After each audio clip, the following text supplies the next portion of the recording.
जय Shri Krishna, Radhe Govind. Welcome back to Kanhamrit. तो आज की वीडियो में मैं आपको बताने वाली हूँ कि श्राद्ध कब करना है, कैसे करना है, क्या विधि रहती है, कौन श्राद्ध करने का पात्र होता है और श्राद्ध करना आवश्यक क्यों है।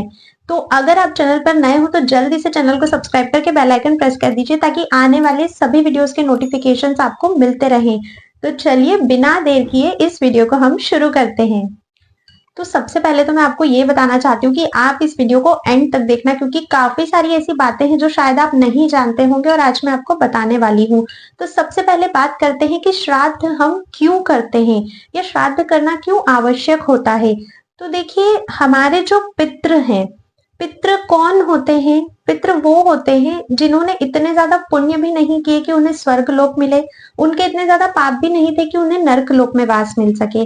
तो ना वे पाताल जाते हैं ना वे स्वर्ग जाते हैं। कुछ ही पुण्य उनके होने के कारण और आगे वाली योनि तैयार ना होने के कारण उन्हें पितृलोक में रखा जाता है।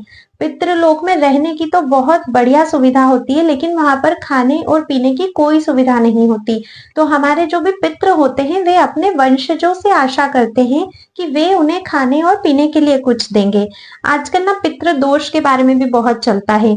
तो देखो, पितृ दोष एक बहुत ही डीप टॉपिक है और हाँ, ये सही बात है, पितृ दोष लगता है, क्योंकि जब आपके वंशज आपसे उम्मीद कर रहे हैं कि आप उन्हें खाने और पीने के लिए दोगे और अगर आप उन्हें संतुष्ट नहीं करते हो, अगर आप उन्हें भोजन नहीं प्रदान कर पाते हो, जल नहीं दे पाते हो, तब वो रुष्ट होकर फिर आपको नेगेटिविटी भी देकर जाते हैं। वो रुष्ट होते हैं क्योंकि वो असंतुष्ट हो जाते हैं, उन्हें भूख लग रही है, प्यास लग रही है, वो तड़प रहे हैं और आप उनके लिए कुछ नहीं कर रहे हो। तो ऑब्वियस सी बात है कि कोई भी दुखी होगा तो पितृ उस समय अधिक दुखी होते हैं और ऐसे में हमें पितृ दोष लगता है।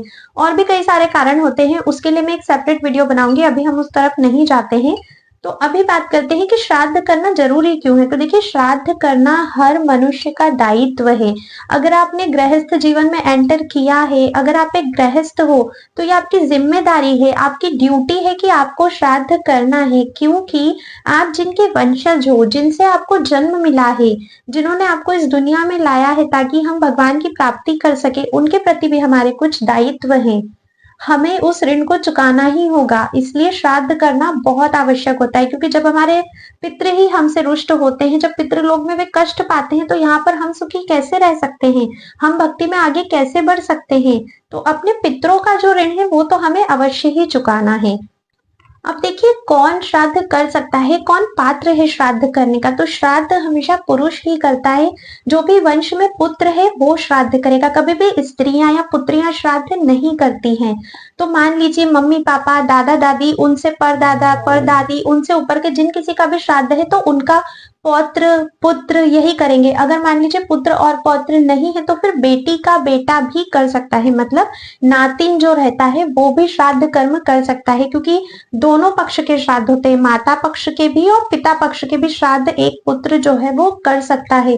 और ये हर पुत्र का दायित्व होता है कि वे अपने कर्तव्यों को निभाएं, वे अपने पूर्वजों का, अपने पितरों का श्राद्ध कर उन्हें संतुष्ट करें। और जब हम ऐसा करते हैं तो हमारे पितर हमें आशीर्वाद देते हैं और हमें तो आशीर्वाद की बहुत ज्यादा आवश्यकता है ना, तभी तो हम भगवान श्री कृष्ण की भक्ति में आगे बढ़ सकते हैं।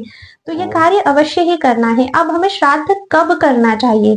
तो देखिए, वैसे तो आप साल भर में हर अमावस्या को श्राद्ध कर सकते हो, क्योंकि पितृलोक में पितृ भूखे हैं, प्यासे हैं, हर अमावस्या पे तर्पण कर सकते हो। पर अगर नहीं कर सकते हो तो ये जो श्राद्ध के 16 दिन आते हैं इसमें तो आपको अवश्य ही करना है।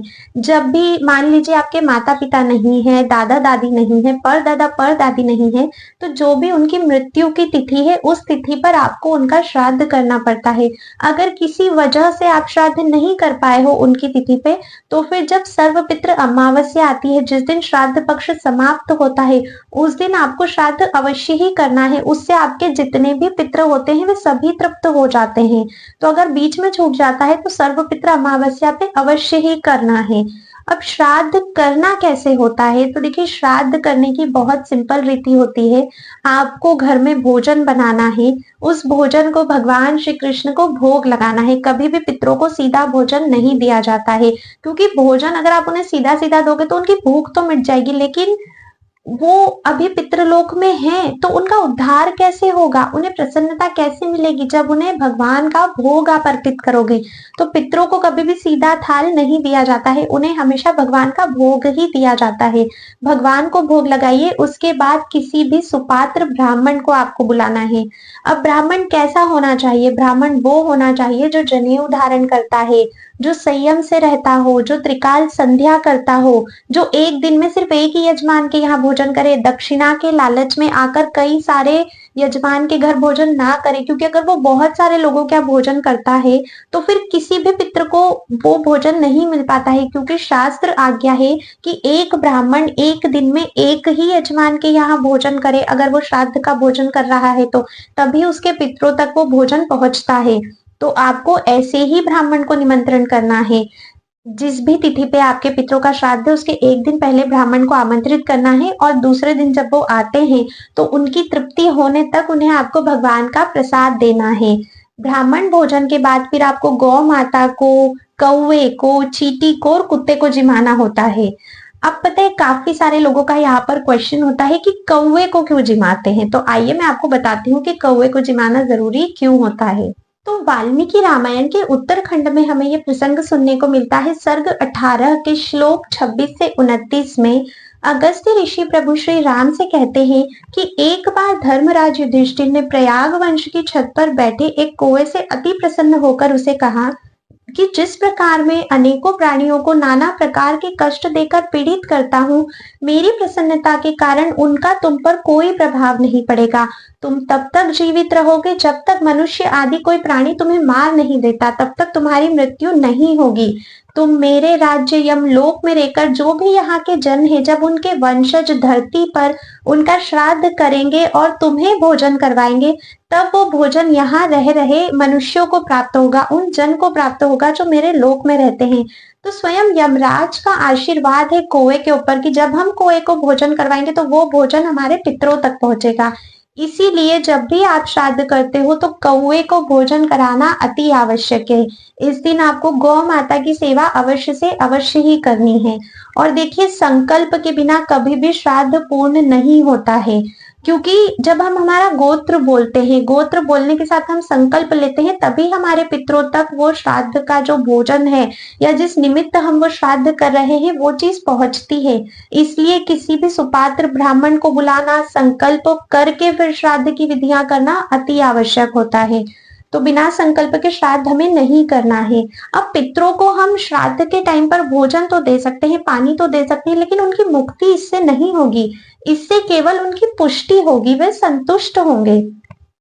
अब अगर आप चाहते हो कि आपको उन्हें प्रसन्न करना है, उनकी मुक्ति हो, उन्हें भगवान श्री कृष्ण की भक्ति मिले, तो आपको भगवान श्री कृष्ण से प्रार्थना करनी है जब आप उन्हें भोग लगाते हो कि प्रभु जब ये भोजन, जब ये प्रसाद मेरे पितृ पाए, तब उन्हें आपके चरण कमलों की प्रेमा भक्ति प्राप्त हो, तब उनके सभी पापों का नाश हो सके।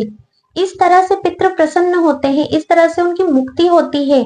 आप गीता का पाठ कर सकते हो, आप गायत्री कर सकते हो, आप भागवत जी का मूल पाठ कर सकते हो। ये भी कहीं कहीं पर आज्ञा है कि आप गीता जी का भी मूल पाठ कर सकते हो, उससे भी पितरों को मुक्ति मिल जाती है। तो हमें सिर्फ उनका पेट नहीं भरना है, हमें सिर्फ उन्हें जल प्रदान नहीं, हमें उनकी मुक्ति के लिए भी कार्य करना है। तो आप महामंत्र का जप कर सकते हैं, गुरु मंत्र का जप पितरों के निमित्त कर सकते हैं, आप पितरों के लिए गायत्री कर सकते हैं, गीता जी का मूल पाठ कर सकते हैं, भागवत जी का मूल पाठ कर सकते हैं, जिससे उन्हें शांति मिले, जिससे उन्हें मुक्ति मिले। तो पितृ पक्ष में इन सभी चीजों का ध्यान आपको रखना है। हर दिन हम अपने लिए जीते हैं, पर कभी हम उनके लिए भी जिए जिनसे हमारा ये जीवन है। तो अपने दायित्वों को निभाइए, अपने कर्तव्यों को निभाइए और इन सारी चीजों को अवश्य ही करिए। अगर कोई भी डाउट है, कोई भी प्रश्न है, तो आप मुझे कमेंट करके जरूर पूछ सकते हैं। और अगर आपको ये वीडियो पसंद आई है तो इसे ज्यादा से ज्यादा लाइक करिए और उन सभी लोगों तक शेयर करिए जिन्हें ये इन्फॉर्मेशन नहीं पता है, क्योंकि जब तक हम ज्ञान बांटते नहीं है तब तक वो बढ़ता नहीं है। तो ज्यादा से ज्यादा आप इस वीडियो को शेयर कीजिए। आज की वीडियो में बस इतना ही है। मैं आप सभी से मिलती हूँ नेक्स्ट वीडियो में। तब तक के लिए राधे राधे।